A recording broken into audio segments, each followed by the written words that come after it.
Pikiran itu ibarat parasut, hanya berfungsi ketika terbuka. Parasut tahu?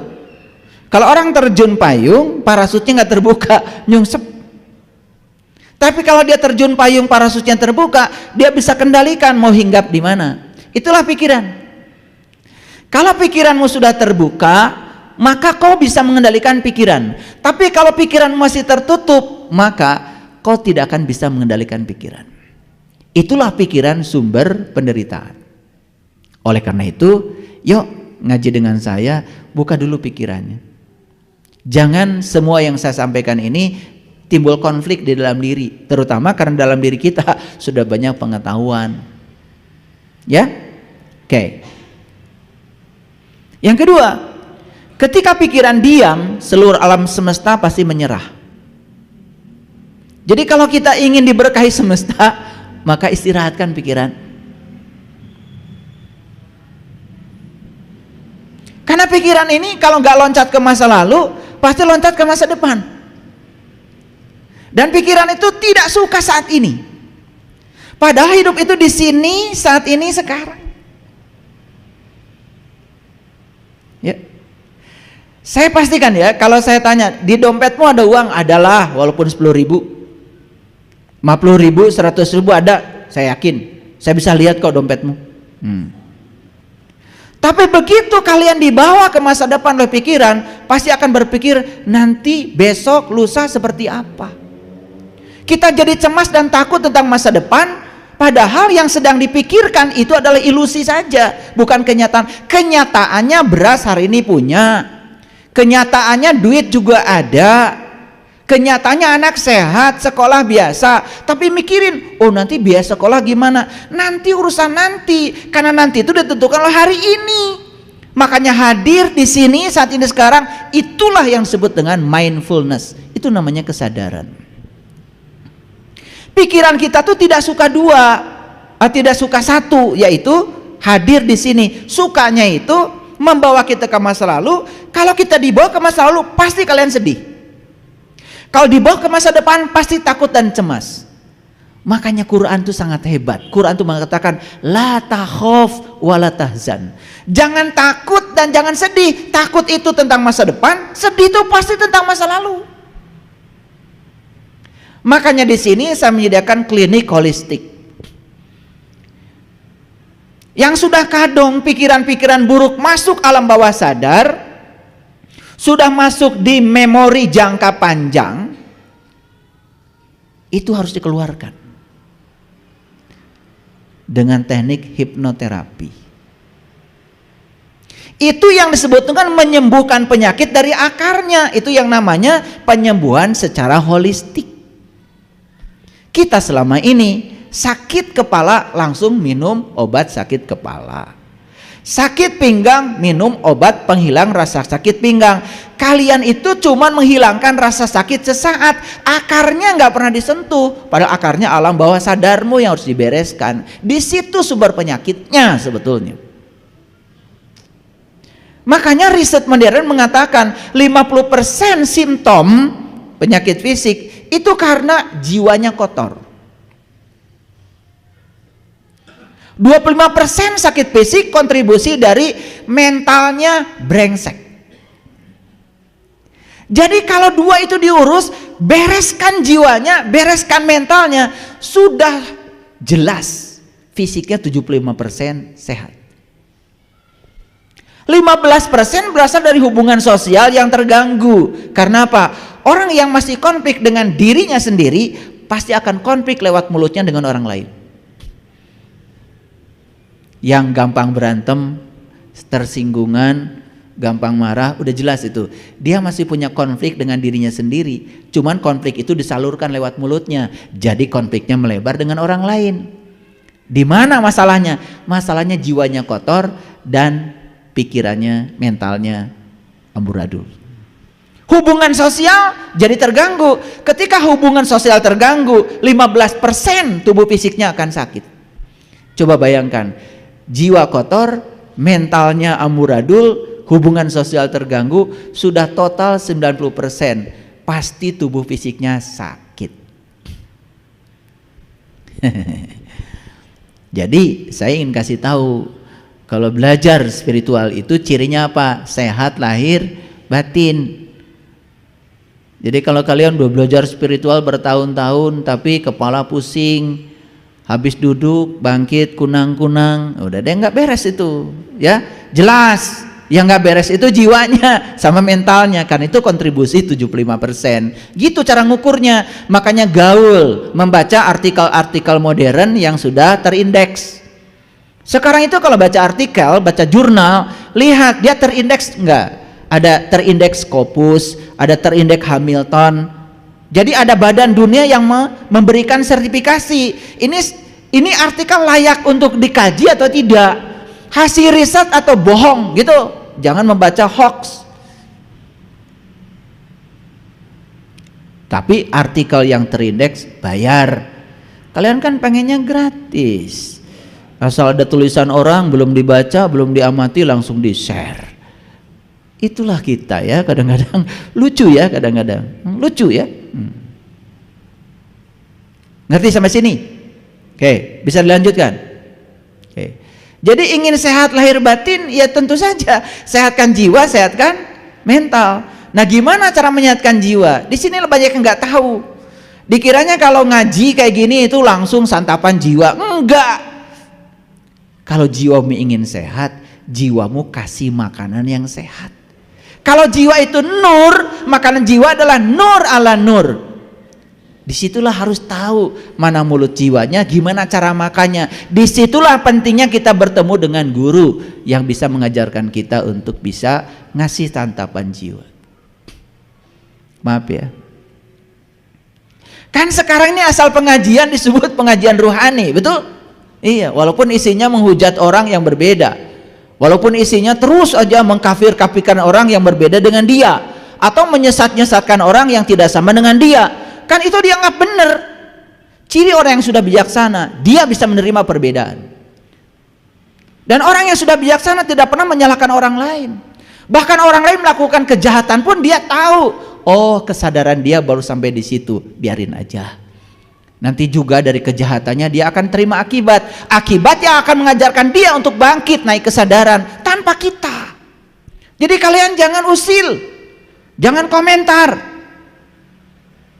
Mau bulan puasa aja sibuk bikin spanduk, hormati yang berpuasa. Waduh, katanya yang berpuasa lebih waras daripada yang tidak berpuasa, tapi yang waras minta dihormati yang nggak waras. Jadi saya bingung siapa yang waras ini. Harusnya kalau mau puasa ya bikin spanduknya bukan begitu. Kami yang tidak berpuasa menghormat, kami yang puasa karena sadar menghormati yang tidak berpuasa. Bikin spanduk itu pasti ditimpukin orang sekampung. Padahal itu yang waras. Harusnya yang sadar menghormati yang tidak sadar, bukan yang tidak sadar disuruh menghormati yang sadar. Makanya makin banyak slogan di tempat kita itu sedang mencerminkan siapa diri kita. Jadi kalau di depan rumah ada tulisan jangan injak rumput, berarti orang-orang di situ masih injak rumput, masih ada pengumuman. Makanya hati-hati bikin pengumuman. Makin banyak pengumuman sebetulnya makin mencerminkan bahwa perilaku kita seperti yang diumumkan. Paham maksud saya? Lanjut? Oke. Ketika pikiran diam, seluruh alam semesta akan menyerah. Ngerti maksudnya? Pikiran diam artinya pikiran itu tidak diizinkan loncat ke masa lalu, tidak diizinkan loncat ke masa depan. Berarti hadir di sini saat ini sekarang. Itu namanya mindfulness.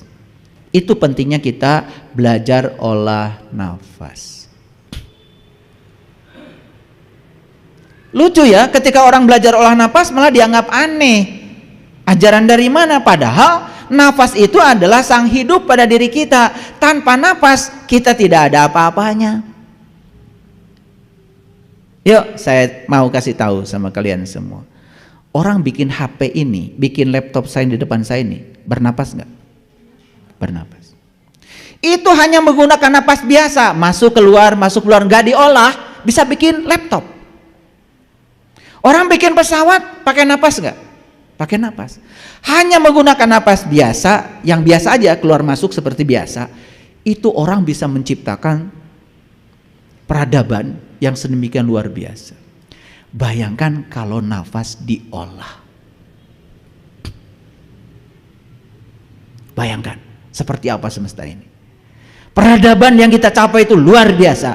Begitu napas diolah, kita akan bisa memasuki yang namanya kecerdasan yang melampaui pikiran. Itu yang disebut dengan intelijensia, itu yang disebut dengan kesadaran.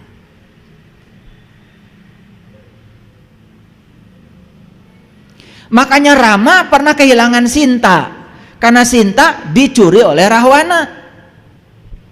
Pernah tahu cerita itu kan? Siapa Rama? Nih Rama tuh kita. Siapa Sinta? Sinta tuh kesadaran yang ada pada kita. Siapa Rahwana? Rahwana tuh pikiran kita.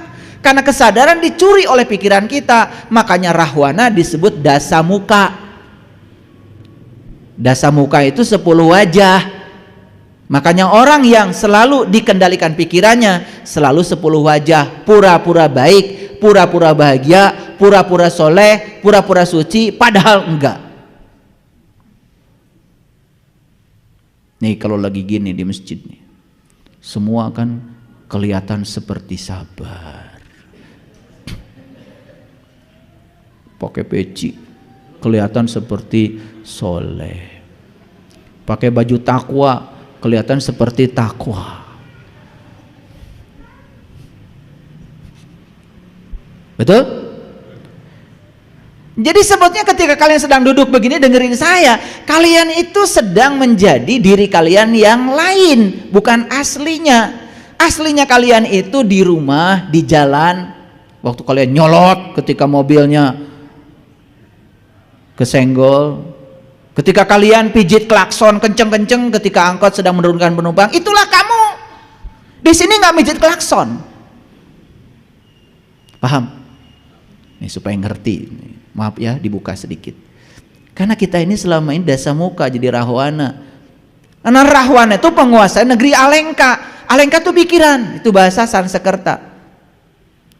Pikiran menguasai kesadaran, makanya Rahwana mencuri Dewi Sinta.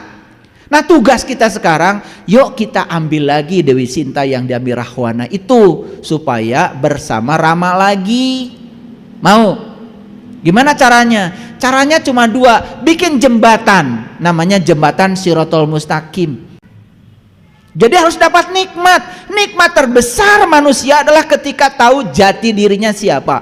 Ketika dia kenal dirinya, kenal Tuhannya. Lewat bantuan siapa? Lewat bantuan Hanuman. Makanya Hanuman itu perwujudan dari seorang guru, guru yang waras. Dan ciri guru yang waras itu mengajarkan kepada siswanya untuk lebih pintar daripada gurunya. Tuh. Dan gimana supaya lebih pintar? Makanya seorang guru hanya membukakan pintu. Selebihnya silahkan seorang murid memasuki pintu itu sendiri, nikmati sendiri. Maka di Quran dikatakan, hendaklah kamu berlaku lemah lembut, ya, ambillah makanan itu sesukamu. Itu di Quran surat Al-Kahf ayat 19. Makanan apa? Makanan jiwa. Bawa tangki yang besar untuk mengambil makanan jiwa itu. Nanti jiwanya kekar, dewasa, penuh cinta kasih, tidak membeda-bedakan, bijaksana. Karena orang yang suka menyalahkan orang lain sebetulnya sederhana, ilmunya belum kemana-mana.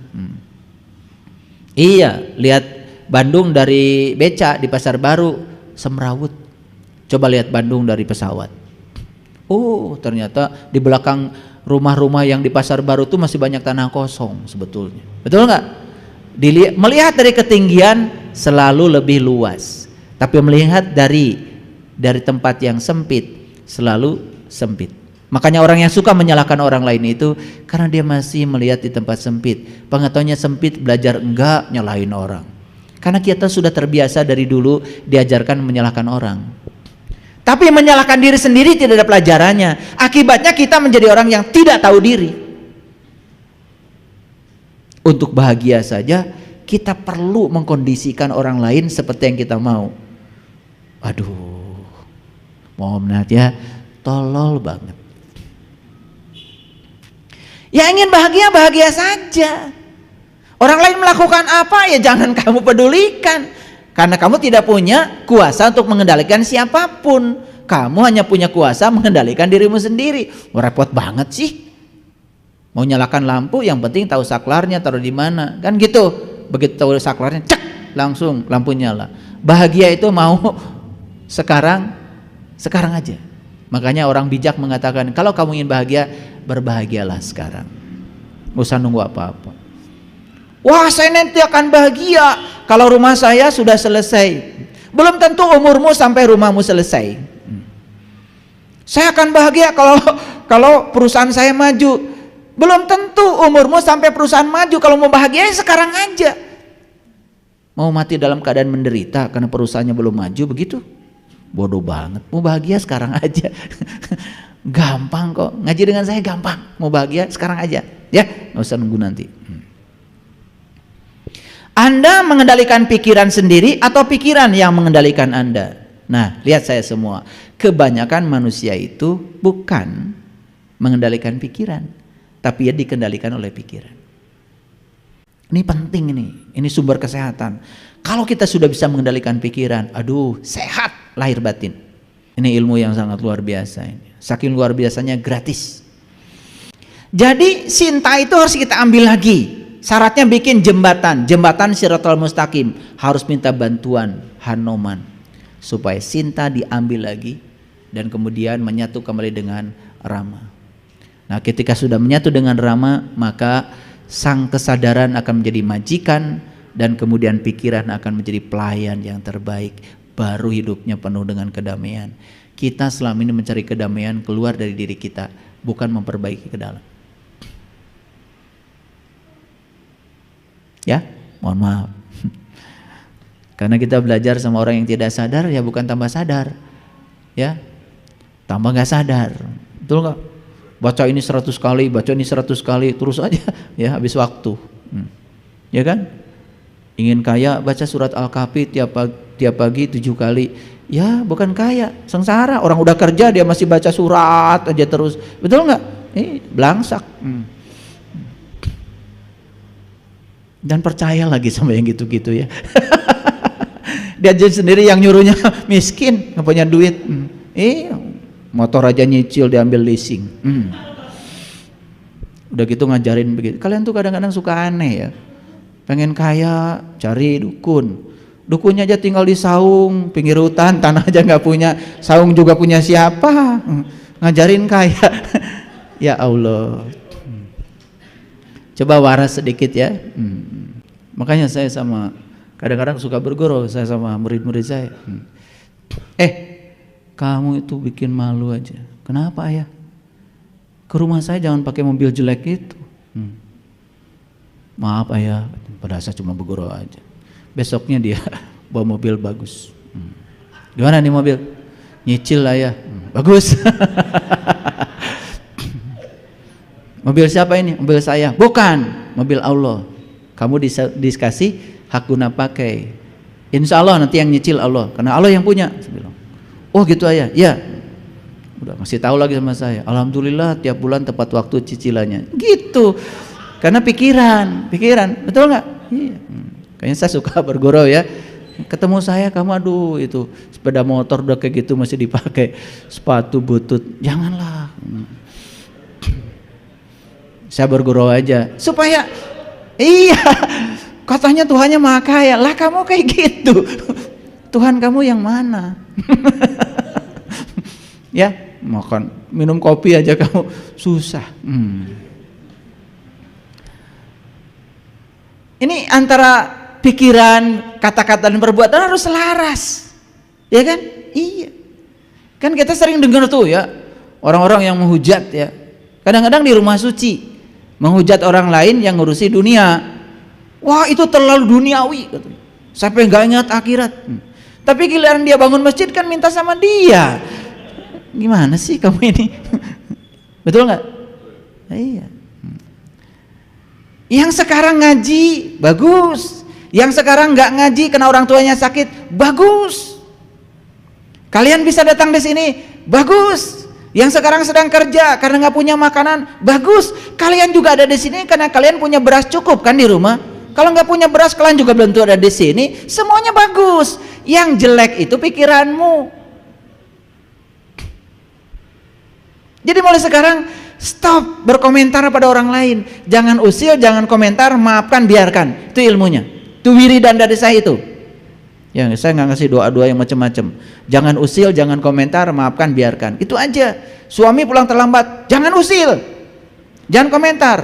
Sudah, siapkan teh kesukaannya, siapkan buka kaos kakinya, peluk. Udah, pura-pura nggak tahu aja. Beres urusan. Betul nggak? Lah iya, dikomentari pulang dari mana, sama siapa, kemana dulu, waduh, ya ribet. Ini kan sebenarnya soal cara. Cuman kita selama